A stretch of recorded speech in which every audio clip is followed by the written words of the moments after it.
जी हामिद साहब की जाने में चलती हूँ। हामिद साहब, अभी ये जो सीज़ फायर के बाद वाले हालात बने हैं, जिसमें वायलेशंस के हवाले से जो खबरें आ रही हैं, इस पर ट्रम्प साहब ने भी अभी आकर कह दिया कि भी वो खुश नहीं है, ख़ास तौर पे इजराइल से खुश नहीं है कि वायलेशन की जा रही है सीज़ फायर की। इसको किस तरह से देख रहे हैं? इस कन्फ्लिक्ट का अब आपको क्या हल दिखाई दे रहा है और किस तरह से आगे बढ़ा जाएगा? बहुत शुक्रिया आमना। देखिए, बात यह है कि हमें ये बात समझनी होगी कि दुनिया जो है वो तीसरी आलमी जंग को छू कर वापस आई है अगर ये सीज फायर मेंटेन रह जाता है।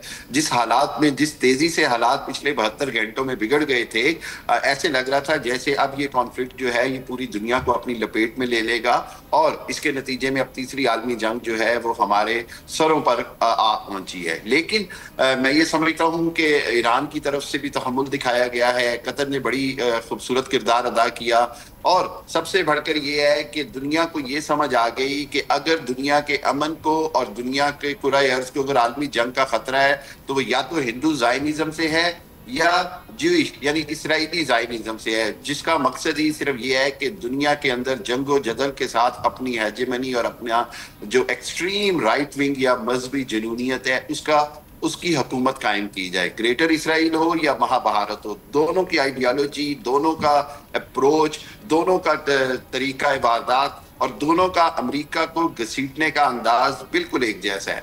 यहाँ पर सबसे अहम बात ये, मैं सुबह से यही कह रहा हूँ डिफरेंट चैनल्स पे, कि अगर ये इस जंग सीरीज फायर को खतरा है तो वो इसराइल और नेतन्याहू के जुनूनीपन से है, क्योंकि नेतन्याहू बहरहाल इस जंग में एक लूजर की हैसियत से सामने आए हैं। और इसमें यूएस का भी तो अगर बात की जाए, ट्रम्प साहब की हिमसेल्फ के, वो एक उनकी भी पर्सनैलिटी ऐसी है कि उसमें आप समझते हैं कि ट्रस्ट डेफिसिट वाला एक आंसर पाया जाता है। ट्रस्ट डेफिसिट से ज्यादा मैं समझता हूं कि अनसर्टेनिटी ऑफ डिसीजन मेकिंग है। यानी उनके फैसला साजी जो है ना उनकी बड़ी एकदम से होती है और उसके अंदर कुछ भी आप तवक्को कर सकते हैं।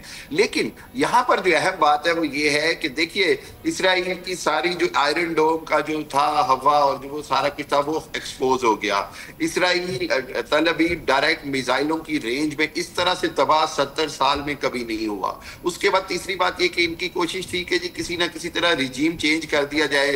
अहमद रजा पहलवी को जिस अंदाज में इसराइल ने स्टेट गेस्ट बना दिया, वज़ीर आज़म ही बना दिया, उसके नतीजे में ईरान की कौम इकट्ठी हो गई कि ये तो दुश्मन हमारे सर पे, दुश्मन अहमद रजा पहलवी या कोई भी उसका बंदा अहलकार जो है वो थोपना चाहते हैं।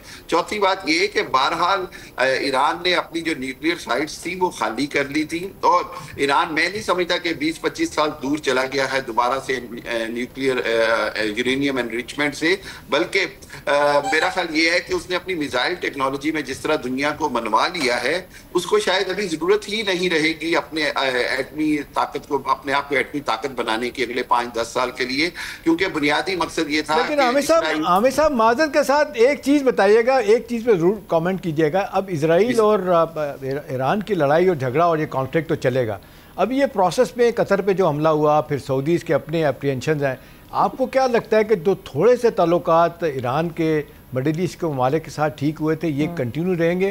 क्योंकि आमतौर पे कहा जा रहा है कि मिडिल ईस्ट के ममालिक, खासतौर पे जीसीसी कंट्रीज, अगर इनका झगड़ा रहता है अपना क्या कहते हैं ईरान के साथ, तो इसका फ़ायदा इजराइल और अमेरिका को होगा। मैं आपको एक बात बताऊं, मेरा ख्याल है कि अब ताल्लुकात ईरान के और अरब कंट्रीज के बेहतर होंगे। उसकी एक अहम वजह मैं आपको बताऊं, इस जंग ने एक बात साबित की कि वो ये कि कहीं ना कहीं एक जिसको कहते हैं ना रियलाइजेशन है मुस्लिम उम्मा में कि अगर हम इकट्ठा हुए तो हमें खा जाएंगे। दूसरी बात ये कि ईरान का अब ये अरब मुमालिक को भी समझ आ गया है कि ईरान का एटमी प्रोग्राम अब दूर चला गया। तीसरी बात ये कि कतर पर हमला करने से पहले उसने 10 बार कतर के ऑफिशियल से एक तरह से माफी भी मांगी, अपॉलॉजी भी किया और उनको ये कहा कि ये सिर्फ सिंबॉलिकली और targeted to the American base है।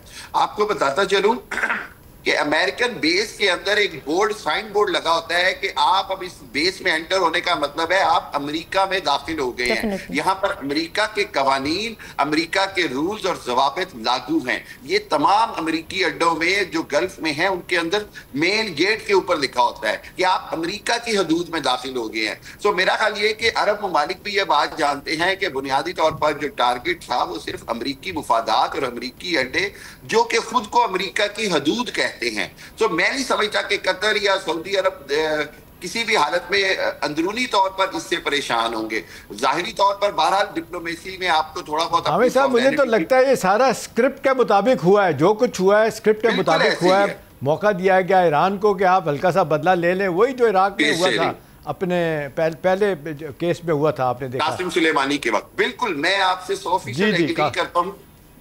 जी, ये बिल्कुल ऐसे ही है सर कि ये फेस सेविंग की गई है ईरान की, क्योंकि एक बात आप समझें कि अमेरिका को भी वो बस्टर बम गिरा कर जो थे वो अहदाफ हासिल नहीं हुए जो फॉरदो में तो सोच रहे थे कि जी पता नहीं क्या हो जाएगा, वो तो ऑलरेडी खाली था। सो एक्चुअली अगर मैं आपको पूरी डेप्थ से देखूं तो इसके अंदर बुनियादी जो नुकसान हुआ है वो नेतन्याहू का है कि उसके मकासद पूरे नहीं हुए। ना तो उस अंदाज में अमेरिका को वो इस जंग में मुकम्मल तौर पर घसीट सका, क्योंकि अमेरिका ने वक्त पे फैसला कर लिया कि इससे आगे अगर मैं गया तो चीन और रूस आ जाएंगे और ये जंग बहुत बड़ी हो जाएगी, ना अमेरिका की इकोनॉमी ना अमेरिका के अवाम इसका साथ देंगे।